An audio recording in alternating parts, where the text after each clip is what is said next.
네, 저번 시간에는 이제 남편에 대해서 우리가 어떻게 남편에게 주는 권면, 남편이 어떻게 아내를 사랑해야 되는지에 대해서 보셨습니다. 우리가 에베소서 5장 22절에서 33절 말씀으로 보셨죠. 한번 복습해 볼 겸 다시 보겠습니다. 에베소서입니다.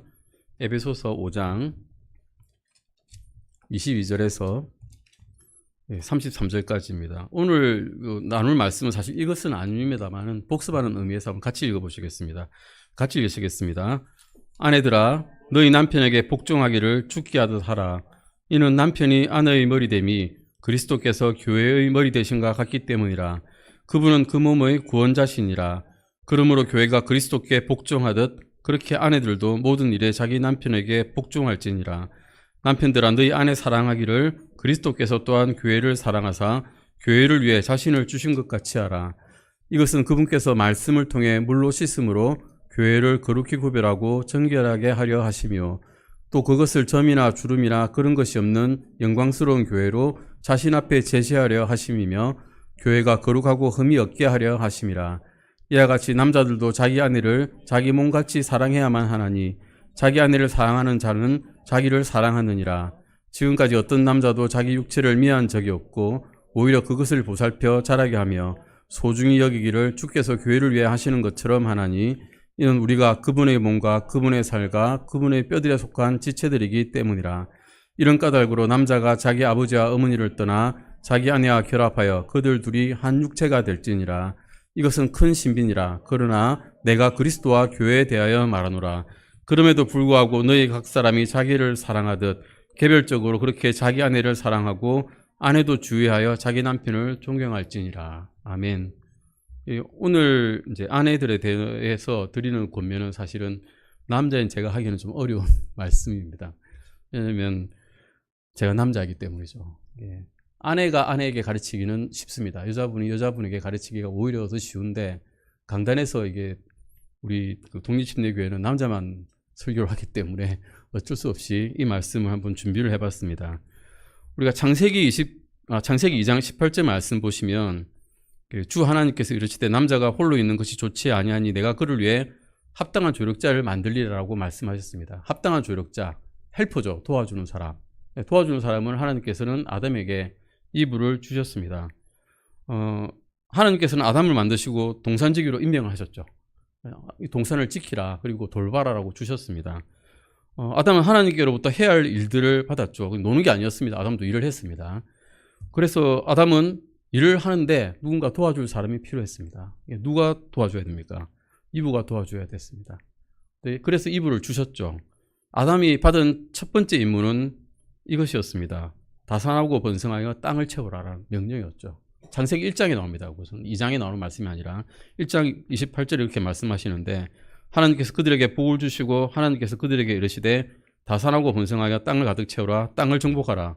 또 바다의 물고기와 공중의 날짐승과 땅에서 움직이는 모든 생물을 지배하라 하셨습니다. 그런데 땅을 가득 채우려면 배우자가 있어야 될 거 아닙니까? 자기가 모든 동물들을 다 이렇게 불러 모았을 때 그들은 다 짝이 있었습니다. 짝이 있어서 다 번식을 할 수 있었죠. 근데 자기는 짝이 없는 겁니다. 명령을 지킬 수가 없으니 주님께서는 아담에게 이브를 주셨습니다. 창세기 2장 잠깐 보실까요? 창세기 2장 19절에서 23절입니다. 자, 같이 찾아보시겠습니다. 창세기 2장 19절에서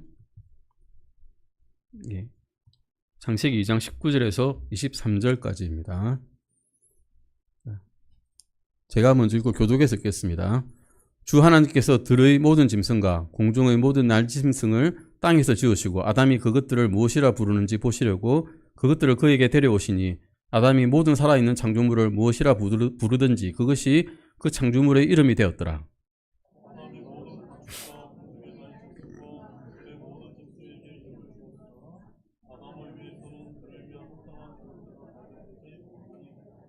주 하나님께서 아담을 깊은 잠에 빠지게 하시니 그가 잠들매 그분께서 그의 갈비뼈 중 하나를 취하시고 그것 대신 그 주변에 살을 메우신 뒤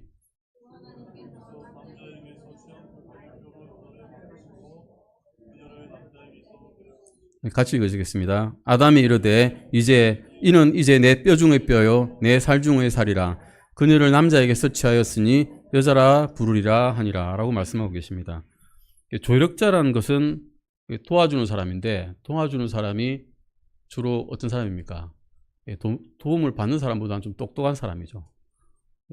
좀 더 똑똑해야 도와줄 수 있을 거 아닙니까? 내가 더 똑똑하지 않은데 어떻게 도울 수 있습니까? 여자분들이 남자보다 사실상 어릴 때부터 더 똑똑한 게 사실입니다. 더 빨리 성장하죠. 영적으로든 지적으로든 육적으로든 더 빨리 성장합니다. 그래서 남자를 도와줄 수 있습니다. 남자는 되게 강한 것 같지만 사실은 도움이 필요한 존재들입니다. 남자 여자 모두 그런데 독립적인 존재는 아닙니다. 우리가 사람 인자를 보시면 사람이 하나 서 있고 그 옆에 비스듬하게 도와주게, 안 넘어지게 도와주는 형태를 갖고 있음을 알 수 있습니다. 남자는 여자의 도움이 필요하고 여자는 또한 남자의 리더십이 필요하다고 알 수 있습니다. 성경에 따르면 남자가 여자의 머리인 것은 맞지만 그렇다고 남자가 여자보다 더 뛰어나냐? 그렇지 않습니다. 그냥 질서상 위치만 그렇게 잡고 있는 것뿐입니다. 맡은 직분이 그냥 다른 것이지 더 똑똑하거나 더 뛰어나지는 않다는 것입니다. 남자와 여자는 서로를 도와야 되는 동등한 존재라는 것입니다. 우리가 고린도전서를 보시면 찾아보실까요? 고린도전서 11장 1절에서 3절입니다. 고린도전서 11장입니다. 고린도전서 11장 1절에서 고린도전서 11장 1절에서 3절까지입니다. 같이 읽으시겠습니다. 내가 그리스도를 따르는 자가 된 것 같이 너희도 나를 따르는 자들이 되라. 형제들아, 너희가 모든 일에 나를 기억하고 내가 너희에게 규례들을 전해준 대로 그것들을 지킴으로 이제 내가 너희를 칭찬하노라. 그러나 나는 너희가 이것을 알기 원하노라. 즉 각 남자의 머리는 그리스도시요 여자의 머리는 남자요 그리스도의 머리는 하나님이시니라. 예, 아멘. 이 말씀은 여자의 머리가 남자라고 하고 있습니다. 그렇다고 해도 남자가 여자보다 높다고 하지 않습니다. 왜냐하면 우리가 3절에서 알 수 있기 때문입니다. 그리스도의 머리는 하나님이시지만 하나님이 그리스도보다 더 월등하신 분입니까? 아닙니다. 동등하신 분입니다. 동등하시다고 성경에 나와 있습니다. 아멘. 하지만 하나님께서 그리스도의 머리가 되신 이유는 질서를 보여주기 위하심입니다. 하나님께서는 질서의 창시자이시지 혼돈의 창시자가 아니십니다. 무엇인가를 바르게 하려면 질서가 필요하죠. 순서대로 하는 것, 정해진 규칙대로 하는 것이 필요한 것입니다. 아버지 하나님과 아들 하나님께서는 무엇인가를 바르게 하기 위해서 아버지 하나님께서는 머리가 되셨고 그리스도께서는 그 머리에 복종하시고 순종하셨습니다. 동등하시지만 순종하신 겁니다. 마찬가지로 남자와 여자가 무엇인가를 하기 위해서는 질서가 필요하고 또 서로 역할을 나눠야 된다는 것입니다. 남자가 여자의 머리라는 것이 높고 낮음을 뜻하는 것이 아니라고 말씀하시는 것입니다. 그냥 질서를 이야기합니다. 남자와 여자는 동등합니다. 유전자도 똑같습니다. 남자 여자 성령 숫자만 또 다르죠. 다른 유전자는 똑같습니다. 가정과 교회와 국가가 바로 돌아가기 위해서는 또한 질서가 필요합니다. 똑같이 고린도전서 11장 7절에서 9절 잠깐 보시겠습니다. 고린도전서 11장 7절에서 9절입니다. 같이 읽으시겠습니다. 7절에서 9절입니다. 같이 읽으시겠습니다. 남자는 하나님의 형상이요 영광이므로 참으로 그는 자기 머리를 덮지 말아야만 하되 여자는 남자의 영광이니라. 남자가 여자에게서 나지 아니하고 여자가 남자에게서 났으며 남자가 여자를 위해 창조되지 아니하고 여자가 남자를 위해 창조되었나니. 창세기에 나옵니다. 먼저 아담을 지으셨죠. 흙에서 지으셨고 그 남자의 갈빗대를 자게 한 다음에 아마 마취를 처음 하신 것 같은데 그 갈빗대를 빼내가지고 거기서부터 여자를 만드셨습니다. 그렇게 창세기를 인용을 해서 만들었습니다. 그리고 남자가 여자의 조력자로 만들어진 게 아니라 창조된 게 아니라 여자가 남자의 조력자로 창조가 되었습니다. 남자와 여자는 동등하지만 여자가 남자를 위해서 창조되었다라고 성경에서는 말씀하시고 계십니다. 요한복음 찾아보시겠습니다. 요한복음 12장 31절에서 32절입니다. 요한복음입니다. 요한복음 11장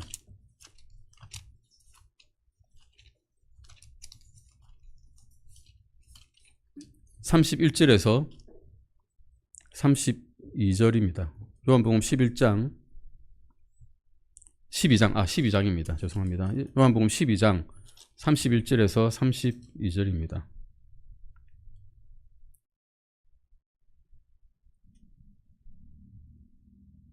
요한복음이 아닌데 제가 잘못 찾은 것 같네요.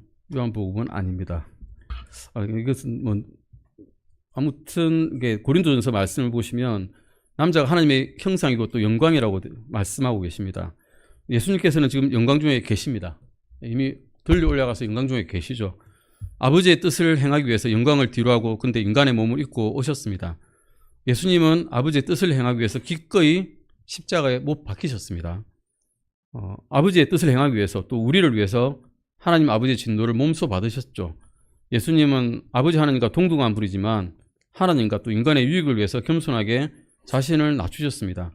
예수님의 자발적인 대속의 죽음 위에 하나님 아버지께서는 예수님께 가장 높은 이름을 주셨고 가장 큰 영광을 주셨습니다. 예수님께서는 아버지와 동등하십니다. 다시 말씀드리지만 하지만 자발적으로 순종하심으로써 더 큰 영광을 받았습니다. 자매님들도 남자와 동등하고 남편과 동등하시지만 하나님의 말씀에 따라서 질서에 따라서 남편에게 순종해야 된다라고 성경에서는 말씀하고 계십니다. 디도서 잠깐 보시겠습니다. 디도서 2장 1절에서 4절입니다. 디도서 2장 1절에서 4절입니다. 네, 디도서 2장 1절에서 4절입니다. 같이 한번 읽어보시겠습니다. 디도서 2장 1절에서 4절입니다. 그러나 너는 건전한 교리에 합당한 것들을 말하여 연로한 남자들이 맑은 정신을 가지며 신중하고 절제하며 믿음과 사랑과 인내 면에서 건전하게 하고 연로한 여자들도 그와 같이 거룩함에 합당하게 처신하도록 하며 거짓으로 비난하지 말고 자기를 많은 술에 내주지 말며 선한 것들을 가르치는 자들이 되게 하라. 이것은 그들이 젊은 여자들을 가르쳐서 맑은 정신을 가지며 자기 남편을 사랑하고 자기 아이들을 사랑하며 신중하고 정숙하고 하며 가정을 보살피며 선하며 자기 남편에게 순종하는 자들이 되게 하려 함이니 그리하여야 하나님의 말씀이 모독을 받지 아니하리라. 아멘. 영적으로 이제 성숙한 자매님들은 어린 자매님들에게 가르쳐야 된다라고 말씀하고 있습니다. 그냥 와서 얼굴만 보고 가는 게 아니라 가르치라는 거죠. 연로한 남자도 마찬가지입니다. 연로한 남자도 똑같은 그런 의무를 가지고 있습니다. 그냥 교회 왔다가 가는 게 아니라 가르침을 가져야 된다, 가르쳐야 된다라고 하고 있습니다. 남편을 사랑하도록 가르치지 않는 것, 사랑하지 않도록 가르치지 않으면 그것은 성경적이지 않는 것입니다. 흔히 이단에서 그렇게 하죠. 우리 이단 이 교회에 빠지면 너희는 가정을 버려야 돼. 돈을 내고 모든 일들을 우리 교회를 위해서만 힘써야 돼. 가정 버리고 와. 자식도 버리고 와. 이렇게 가르칩니다. 그렇게 하죠, 실제로. 이단은 그런 교리를 가지고 있습니다. 다 세상 것을 버리라 그러죠. 근데 주님께서는 버리라 하지 않습니다. 너희 남편을 사랑하고 자식들을 사랑하라고 말씀하고 있습니다. 이단들은 신앙생활에 방해가 되는 남편이라면 사랑할 필요가 없다라고 가르치는 거죠. 그래서 버리고 나가게 만들어서 많은 가정들이 무너져 버렸습니다. 하지만 성경에서는 남편을 사랑하는 법을 배워야 된다고 말씀하고 있습니다. 왜냐하면 남편을 사랑하지 않고서는 하나님을 사랑할 수 없기 때문입니다. 자기 형제를 미워하면서 하나님을 사랑할 수 없는 것처럼 말입니다. 요한 1서 4장 20절입니다. 요한 1서 보시겠습니다. 요한 1서 4장 20절입니다.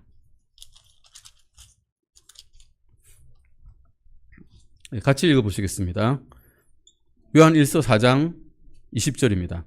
어떤 사람이 내가 하나님을 사랑하노라 하고 말하면서 자기 형제를 미워하면 그는 거짓말쟁이이니 자기가 본 자기 형제를 사랑하지 아니하는 자가 어찌 자기가 보지 못한 하나님을 사랑할 수 있느냐. 바로 옆에 보고 있는 아내를 사랑하지 않는 남편이 하나님을 사랑할 수 없듯이 바로 옆에 있는 남편을 사랑하지 않는 아내가 하나님을 사랑할 수 없다라고 성경에서는 분명히 말씀하고 계십니다. 또 자녀를 사랑해야 된다고 말씀드리면 세상에 자녀를 사랑하지 않는 아내가 어딨냐, 어머니가 어딨냐라고 말씀하시겠지만 현재 세상은 그렇지 않습니다. 자식이고 남편이고 다 버립니다. 사랑하지 않습니다. 사랑이란 것이 상대적이기 때문입니다. 내가 남편을 사랑하지만 돈을 좀 더 사랑해. 내가 남편을 사랑하지만 나는 내 육체를 좀 더 사랑해 하면 남편을 사랑하는 것입니까? 그렇지 않은 것입니다. 세상적인 중심의 관점에서 봐도 그것은 더 돈을 사랑하는 것이고 자신의 경력을 더 사랑하는 것이고 자기 육체를 더 사랑하는 것입니다. 구원받은 모든 자매님들은 하나님을 사랑하고 또 남편을 사랑하고 자녀를 사랑해야 된다라고 성경에서 말씀하고 계십니다. 디도서 다시 찾아보시겠습니다. 디도서 2장 5절 찾아보시겠습니다. 방금 읽으셨죠? 그래도 다시 읽어보겠습니다. 디도서 2장 5절입니다. 한번 보시겠습니다. 디도서 2장 5절입니다.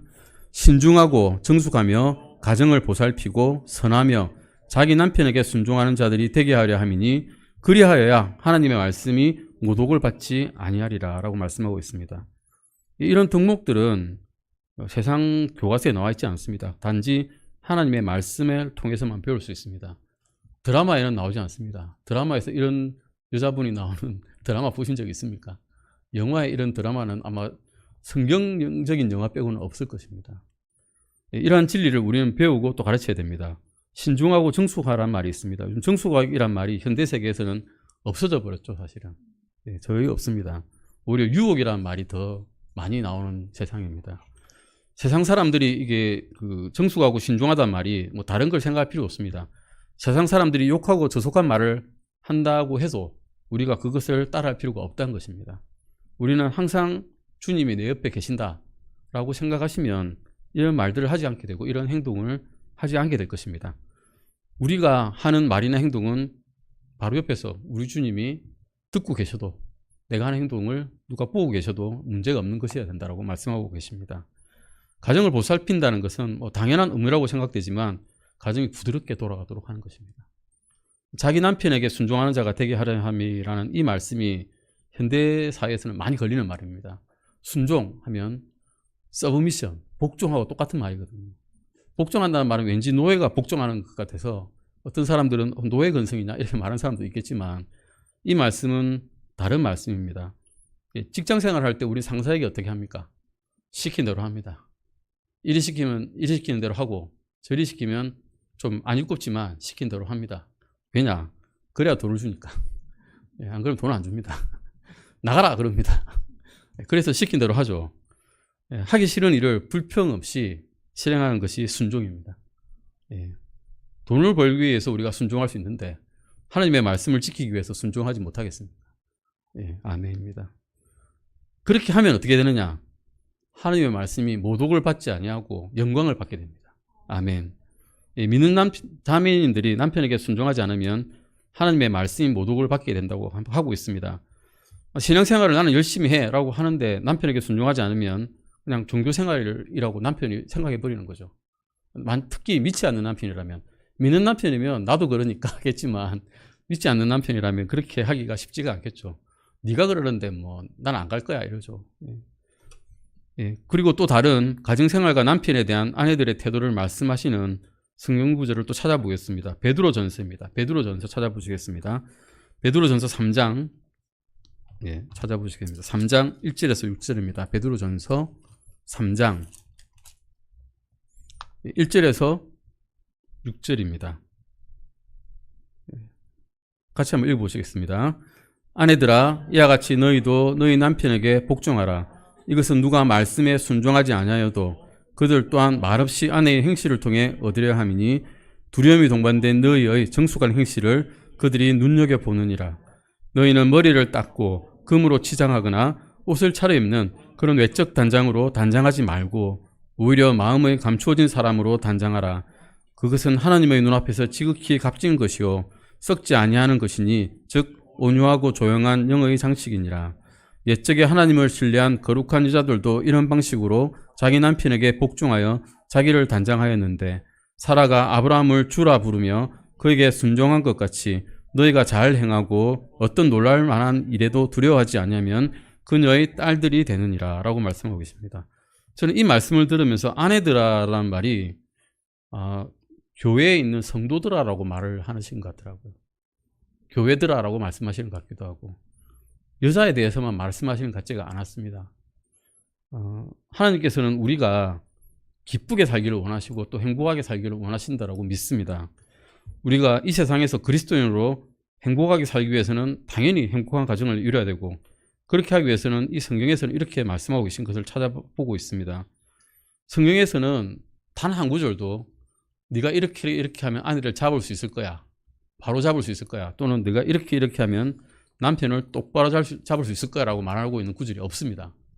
예, 다행이기도 하고, 예, 아니면 그 따라 해야 되니까요. 다행이기도 한데, 우리는 남편도 그렇지만 남을 잘못을 책임질 필요가 없다라고 성경에서 말씀하고 있습니다. 내 잘못만 책임집니다. 예, 그리스도의 심판석에 가게 되면 내가 육체에 행한 일들, 내가 행한 일들을 책임을 지지 남이 행한 일에 책임을 지지는 않습니다. 물론 목사님께서는 성도들의 일을 자신의 일처럼, 자기가 행한 일처럼 책임을 지게 되기 때문에 더 영광이 더 크고 더 책임이 크게 돼서 그렇겠지만 우리는 그렇지 않습니다. 우리는 다른 사람이 아닌 우리 잘못에 대한 책임을 지게 되겠습니다. 따라서 다른 사람을 바로잡으려고 하지 말고 나 자신을 바로잡으려야 된다고 말씀하고 있습니다. 주님의 말씀에 순종하지 않는 사람과 좋은 관계를 갖는 최선의 방법은 내가 주님의 말씀에 순종하는 것입니다. 그렇게 함으로써 주님의 말씀에 순종하는 삶이 얼마나 아름다운 것인지를 그에게 보여주는 것입니다. 그냥 2절에서 보시면 두려움에 동반된 너의 정숙한 행실을 그들이 눈여겨보느니라고 되어 있습니다. 여기 나오는 남편이 믿는 남편인지 믿지 않는 남편인지는 모르겠습니다만 어쨌든 눈여겨본답니다. 아마 세상 사람들은 교회를 눈여겨보고 있을 겁니다. 말은 하지 않지만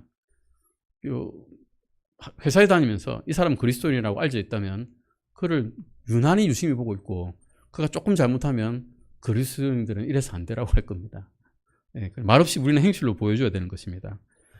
2절에서 보시면 두려움이 동반되리라는 말이 나오죠. 두려움이 있어야 된다는 말이 나오는데 6절에 보시면 어떤 놀랄만한 일에도 두려워하지 아니하면이라고 나옵니다.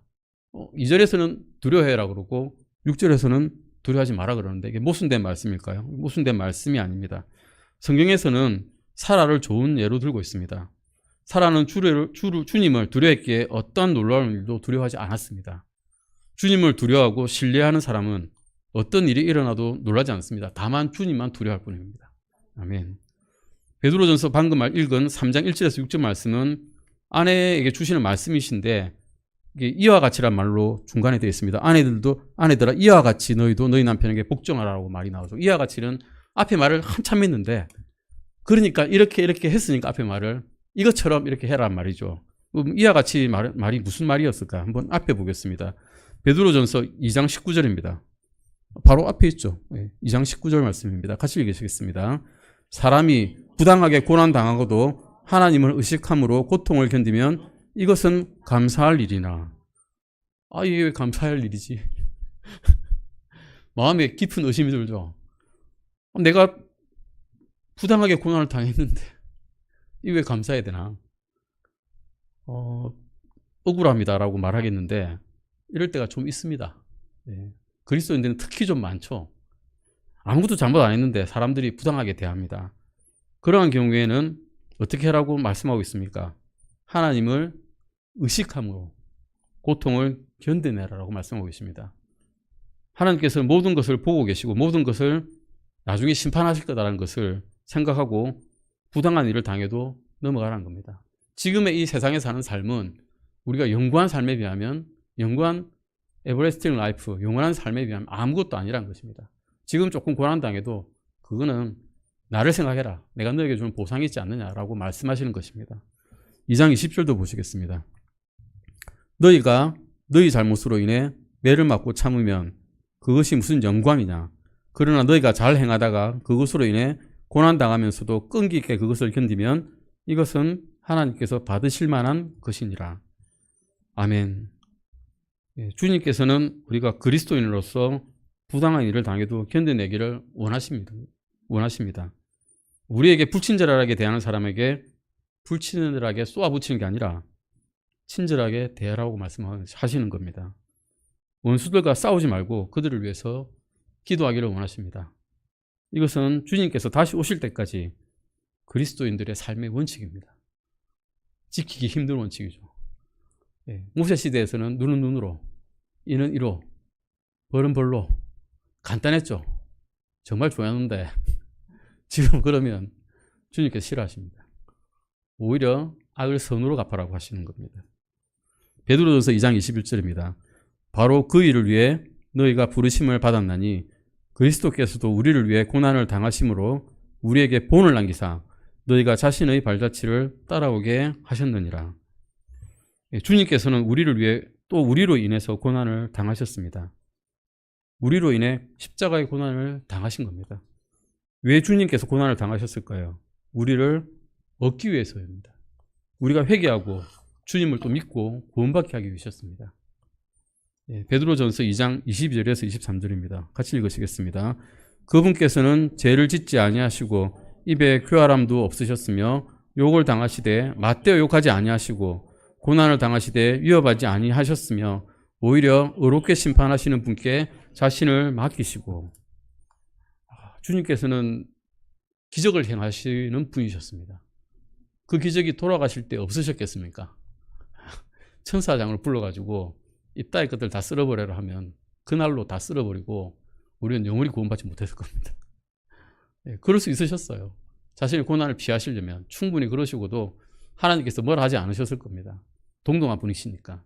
하지만 하나님의 의도대로 순종하고 복종하셔서 스스로 고난을 받으셨습니다. 오직 자신을 하나님께 맡기신 거죠. 하나님 아버지께 맡기신 겁니다. 주님께서는 자신을 배반하는 유다를 다른 사람으로 좀 교체해달라고 하지 않으셨습니다. 자신을 부인하는 베드로를 이런 제자는 필요 없으니까 다른 신실한 제자 주세요 하지 않으셨습니다. 자신을 조롱하고 모욕하고 폭행하는 로마 군인들을 좀 나긋나긋한 사람으로 바꿔달라고 하지 않으셨습니다. 주님께서는 그냥 오직 아버지께서 기뻐하시는 일을 하셨습니다. 다른 사람들을 상관하지 않으시고 오직 하나님 아버지께 맡기셨다는 겁니다. 그래서 어떻게 하셨습니까? 2장 24절입니다. 같이 읽으시겠습니다. 친히 나무에 달려 자신의 몸으로 우리 죄들을 지셨으니 이것은 죄들을 향해 죽은 우리가 을을 향해 살게 하려 하심이라. 그분께서 채찍에 맞음으로 너희가 고침을 받았나니. 주님께서는 십자가의 고난을 통해서 사실상 본인이 얻은 것은 없습니다. 우리를 얻으셨지만 우리에게는 이득이었는데 주님께서 이득이셨을까요? 이득은 하나도 없었죠. 단지 우리를 위해서, 하나님 아버지의 영광을 위해서 자신의 생명을 내놓으셨습니다. 2장 25절, 베드로전서 2장 25절 같이 읽으시겠습니다. 너희가 전에는 길 잃은 양 같았으나 지금은 너희 혼의 목자요 감독이신 분께 돌아왔느니라. 아멘. 우리는 그리스도께서 보여주신 사랑으로 인해서 하나님께로 돌아왔던 겁니다. 우리는 지난 시간에 남편들은 그리스도께서 교회를 사랑하신 것처럼 아내를 사랑해야 된다는 명령에 대해서 살펴봤습니다. 그런데 베드로전서에서는 아내들에게도 같은 말씀을 하고 계십니다. 2장에서 말씀하신 이대로 행하신 것처럼 방금 말씀하신 이와 같이, 이게 전부 다 이와 같이입니다. 예수님께서 너희를 위해서 죽으신 이와 같이 아내들도 그렇게 행하라, 남편들에게 행하라 말씀하고 계십니다. 주님은 자신에게 아무런 이익이 돌아오지 않는 것 같아도 다른 사람의 유익을 위해서 계속 의롭게 행하셨습니다. 그래서 아내들아 이와 같이 너희도 너희 남편에게 복종하라. 이것은 누가 말씀에 순종하지 아니하여도 그들 또한 말없이 아내의 행실을 통하여 얻으려 함입니다. 얻으려 함이. 남편의 유익을 위해서 이제 아내가 희생하는 겁니다. 그리스도처럼. 그리스도의 본을 받아서 그리스도의 뒷발자국을 찾아서 따라가시면서 말씀에 순종하지 않는 남편에게도 복종해야 된다는 겁니다. 말씀에 순종하는 남편에게만 복종하는 말이 아닙니다. 이 말씀은. 그때 우리는 길 잃은 양 같았으나 라고 말씀이 나오죠. 아내도 길 잃은 양 같았습니다. 저도 길 잃은 양 같았습니다. 내가 내 보기에 의론대로 그냥 행하고 이게 의야 라고 분노하던 그런 사람이었습니다. 하지만 주님 만나고 나의 죄는 명명백백하게 드러나 버렸습니다. 그래서 구원을 받게 되었죠. 아내들도 이렇게 주님의 말씀대로 부당한 일을 참으며 지속적으로 이렇게 행한다면 말씀에 순종하지 않는 불의한 남편도 하나님께로 돌아올 수 있게 될 것이라는 것입니다. 성경은 주님의 의로움이 아내들을 구원의 길로 인도해 준 것처럼 아내들의 순종이 말씀에 순종하지 않는 불의한 남편을 구원의 길로 인도해 줄 수 있다고 말씀하고 계신 겁니다. 예수 그리스도의 희생으로 인해서 아내가 믿는 사람이 되었고 또 아내의 희생으로 인해서 남편이 믿는 사람입니다. 믿는 사람이 될 수 있습니다. 주님께서 아내를 하나님께 인도하셨듯이 남편도 하나님께로 인도하실 수 있다는 것입니다. 단 아내가 주님께 순종해야 되는 것입니다. 하나님께서는 남편과 아내 각자에게 사실은 서로 복종하라는 말씀을 주셨습니다. 남편이 말씀에 순종하지 않고 잘못 행하는 것은 아까 말씀드렸듯이 그 자신의 문제입니다. 아내는 남편이 잘못해도 아내대로 잘하면 잘 행하면 되는 것입니다. 남편이 잘못 행하는 것은 자신의 책임이고 주님은 또 주님의 책임을 이행하시면 된다는 것입니다. 하나님을 신뢰하십시오. 또 하나님의 방법을 시험해 보십시오. 그러면 무엇인가 되는지를 지켜보실 수 있을 겁니다. 이것은 누가 말씀에 순종하지 아니어도 그들 또한 말없이 아내의 행실을 통해서 보고 듣고 시스템화 교육을 통해서 그들도 변화된다는 것입니다.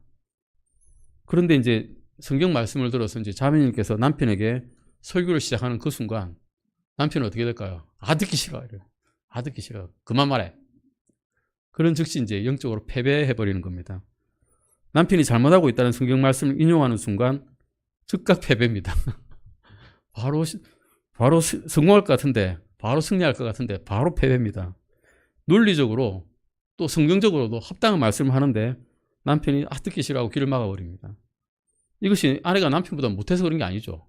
남편의 마음에 그 말씀이 안 돌았기 때문입니다. 말씀에 순종하지 않는 남편은 아내가 아무리 적절한 구절을 찾아서 인용해도 그 말씀에 순종하지 않을 것이라는 것은 죽은 사람에게 말하는 거 똑같지 않습니까? 영이 죽어 있는 사람에게 아무리 말을 해도 그 사람이 듣습니까? 못 듣습니다. 시체에게 밥을 먹으라 한들 밥을 먹겠습니까? 못 먹습니다. 똑같은 것입니다. 남편을 변화시킬 수 있는 가장 좋은 방법은 하나님의 말씀을 통해서 내가 먼저 변화되는 것밖에 없습니다. 부당한 일을 당하고도 말씀을 통해서 기쁨과 평안과 위로를 받는 아내를 보면 남편도 그 말씀의 능력이 되게 궁금해질 것입니다. 아내의 말없는 행실이 주님께서 일하시는 공간을 확보해 주신다는 겁니다. 베드로전서 3장 2절 보시겠습니다. 3장 2절입니다. 두려움이 동반된 너희의 정숙한 행실을 그들이 눈여겨보느니라. 아까 말씀드렸듯이 구원받지 않은 사람들이 구원받은 사람들을 안 보는 것 같이 하면서 열심히 보고 있습니다.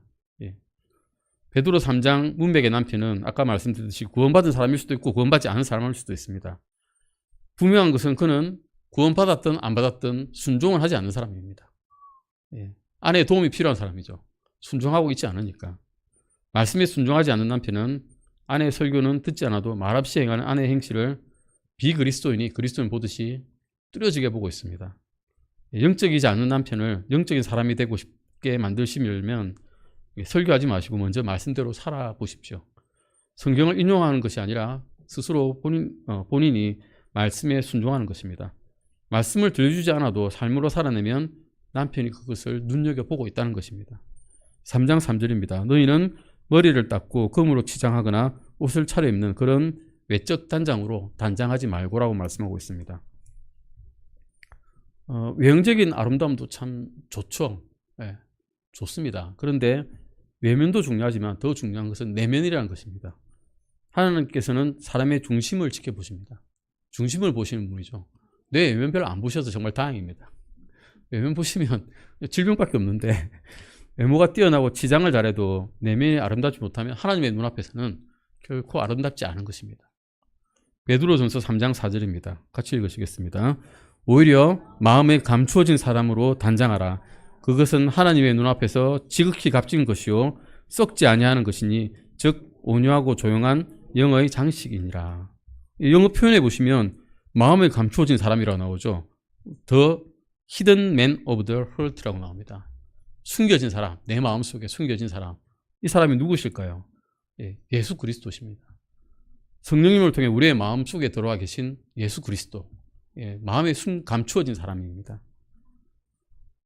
갈라디아서 4장 6절에서는 이렇게 말씀하고 있습니다. 너희가 아들들이므로 하나님께서 자신의 아들의 영을 너희 마음속에 보내사 아바 아버지하고 부르짖게 하셨느니라. 에베소서 3장 17절 말씀 보면 믿음을 통해 그리스도께서 너희 마음속에 거하게 하시며 또 너희가 사랑 안에서 뿌리를 내리고 털을 잡아라고 말씀하고 계십니다.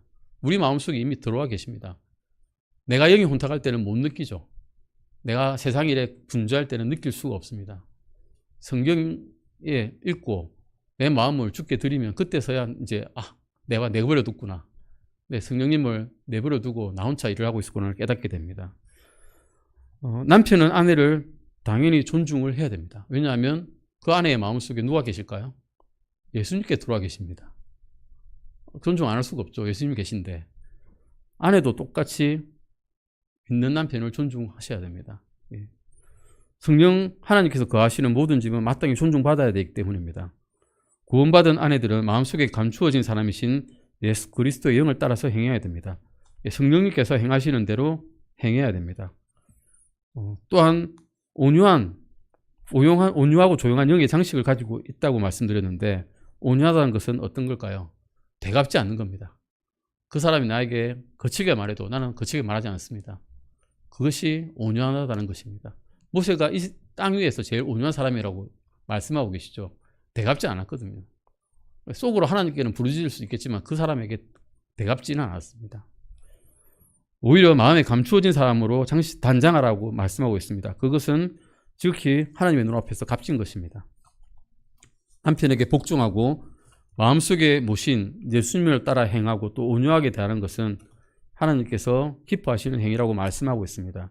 왜냐하면 이것이 아내의 믿음을 보여주는 것이고 또 아내가 하나님의 말씀을 얼마나 존중하는지를 보여주시는 것이기 때문입니다. 사람의 힘으로 누군가를 변화시킨다는 것은 지극히 어려운 일입니다. 하지만 변화시킬 수 있는 분이 계십니다. 그분은 바로 하나님이십니다. 우리의 생각을 버리고 하나님의 말씀에 순종한다면 하나님께서 우리를 도와주실 것이고 우리를 대신해서 일하실 것입니다. 하나님께서 일하게 하는 것이 우리가 일하는 것보다 훨씬 낫습니다. 아멘. 하나님께서 당신의 배우자를 변화시키실 겁니다. 그렇게 하기 위해서는 먼저 우리가 하나님의 말씀에 순종을 해야 됩니다. 베드로전서 3장 5절입니다. 같이 읽으시겠습니다. 옛적에 하나님을 신뢰한 거룩한 여자들도 이런 방식으로 자기 남편에게 복종하여 자기를 단장하였는데, 하나님을 신뢰한 사람들은 거룩한 여자라고 되어 있죠. 하나님을 신뢰해야만 거룩하게 된다는 거죠. 거룩하다는 것은 따로 떼어놓는 겁니다. 이 세상에서 따로 떼어놓는 거죠. 더러움에서 구분되게 떼어놓는 것을 말합니다. 하나님을 신뢰하면 하나님의 말씀도 신뢰하게 됩니다. 또 그분의 말씀을 신뢰하는 아내는 그 말씀에 따라 남편에게 복종을 합니다. 하나님께서 내면에서 행해 주신 것을 밖으로 드러내는 것이 바로 그리스도의 삶입니다. 베드로전서 3장 6절 같이 읽으시겠습니다. 사라가 아브라함을 주라 부르며 그에게 순종한 것 같이 너희가 잘 행하고 어떤 놀랄만한 일에도 두려워하지 아니하면 그녀의 딸들이 되느니라 라고 말씀하고 있습니다. 아브라함에 대해서는 잘 알고 계시죠. 아브라함은 아내에 대해서는 되게 신실한 사람 같았는데 신실하지 못한 면이 많이 드러난 적이 있는 사람입니다. 아브라함은 약속의 아들을 얻기 원했는데 사라가 아들을 못 낳았죠. 그래서 사라가 이건 내 잘못인가 생각하고 하갈이라는 첩을 주었죠. 아브라함은 얼씨군하고 받아가지고 아들을 낳아버렸습니다. 그게 이스마엘이죠. 온갖 분쟁의 씨앗이 되는 이스마엘입니다. 온갖 이스라엘을 대적하는 족속들의 우두머리죠. 그것은 하나님의 뜻이 아니었습니다. 결국은. 그래서 사라는 아들을 어쨌든 낳았습니다. 이삭을 낳았죠. 또 아브라함은 기근 때에 아비멜렉이라는 사람에게 갔습니다. 가가지고 어떻게 됐습니까? 아비멜렉이 사라가 이쁘니까 내가 채야 되겠다 생각하고 있는 그 순간 아브라함이 자기가 죽을 것 같으니까 이는 내 여동생이요 해버렸죠. 그걸 어떻게 됐습니까? 아비멜렉이 이 여자를 취하려고 하니까 하나님께서 나타나셨습니다. 안 된다. 그래서 안 된다. 아브라함에게 도로 줍고 내가 일을 행으로서 내가 하나님께 저주받을 자가 되게 하느냐면서 오히려 크게 돈을 주고 내쫓아 버렸습니다. 아브라함은 비겁하게 행동했습니다. 그는 거짓말을 했고 아내를 지키지 않았습니다. 오직 자신의 안전만을 생각했습니다. 그런데 사라는 아브라함의 부당한 명령에 순종을 했습니다. 그럴 수 없는데 그렇게 했습니다. 남편이 해야 할 일을 그래서 그 결과 주님께서 해주셨습니다. 남편이 비겁하니까 주님께서 지켜주신 거죠. 남편이 아내를 지켜주지 못하고 자신의 안위만을 생각해가지고 부당한 명령을 했는데 아내가 그 명령에 복종을 하니까 주님께서 나서서 아내를 지켜주셨습니다. 사라는 주님의 말씀대로 남편에게 복종했고 주님께서는 사라를 모든 아내가 따라야 할 본으로 삼으셨습니다. 남편들은 아브라함처럼 못난 짓을 할 때가 많습니다. 심지어는 못난 짓이 아니라 재앙이 될 때도 있습니다. 하지만 그런 경우에도 아내는 주님의 말씀에 따라서 바르게 행할 수가 있습니다. 사람은 하나님의 말씀을 신뢰하기를 두려워하는 본성이 있습니다. 그렇게 살아왔기 때문이죠. 그의 육체의 본성이 남아 있습니다. 주님께서는 그런 베드로전서 3장 말씀을 통해서 그런 두려움을 이기게 해주시겠다라고 말씀하고 계신 겁니다. 하나님의 말씀대로 행하면 항상 가장 좋은 결과를 가지고 오게 됩니다. 때로는 우리 눈에는 좋지 않은 결과가 일어난 것처럼 보일 수 있습니다. 하지만 영원한 생명의 관점에서 보면 결코 후회하지 않을 그런 결과를 가지고 올 수 있습니다. 고린도전서 7장 13절 잠깐 보시겠습니다. 고린도전서입니다. 7장 13절입니다. 고린도전서 7장 13절입니다. 같이 읽으시겠습니다. 여자에게 믿지 않는 남편이 있는데 그가 그녀와 함께 살기를 기뻐하거든 그녀는 그를 버리지 말라. 아멘. 구원받은 아내는 구원받지 못한 남편이 함께 살기를 원한다면 남편을 버리지 말라고 말씀하고 있습니다. 이단의 교리와 다르죠. 이단은 버리라 그럽니다. 말씀도 믿지 않는데 무슨 남편이야 이러면서 버리라 그럽니다. 하지만 성경에서는 분명히 그렇게 버리면 안 된다고 말씀한 거죠. 7장 14절 같이 읽으시겠습니다. 믿지 않는 남편이 아내로 말미암아 거룩히 구별되었고 믿지 않는 아내가 남편으로 말미암아 거룩히 구별되었나니 그렇지 않았다면 너희 자녀들이 부정하였을 것이나 이제 그들이 거룩하니라. 아내나 남편 중 한 사람이 말씀을 믿고 다른 사람은 믿지 않는다면 믿는 사람이 모든 것을 양보해 주라는 말씀입니다. 그래야 믿지 않는 사람도 믿고 구원받을 수 있는 기회를 얻을 수 있게 되기 때문입니다. 남편이나 아내 중 한 사람이라도 믿는다면 그런 상대방과 믿지 않는 상대방과 아이들까지도 믿을 수 있게 된다는 것입니다. 가정을 자매님들께서는 평안한 곳으로 만드십시오. 믿는 남편이든 믿지 않는 남편이든 남편이 다른 어느 곳보다 가장 오고 싶은 장소로 만들어 보십시오. 남편과 아이들에게 친절하게 말씀하시고 또 온유하게 대해 주십시오. 그러면 그들이 주님께 나올 수 있을 것입니다. 그래서 주님께서 얻게 되시는 거죠. 물론 이것이 쉬운 일이 아니라는 것을 알고 있습니다. 쉽지 않습니다. 어렵고 박해가 있고 고난을 당하게 될 것입니다. 하지만 이것이 주님의 명령이고 정말 해볼 만한 가치가 있는 일입니다. 잠언 31편 28절에서 30절 보시겠습니다. 잠언입니다. 잠언 31편 28절에서 31편 28편에서 30편입니다.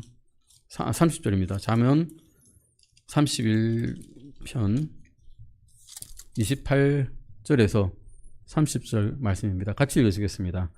그녀의 자식들은 일어나서 그녀를 복받은 자라 하며 그녀의 남편도 그녀를 칭찬하기를 많은 딸들이 덕스럽게 행하였으나 그대는 그들 모두보다 뛰어나다 하느니라.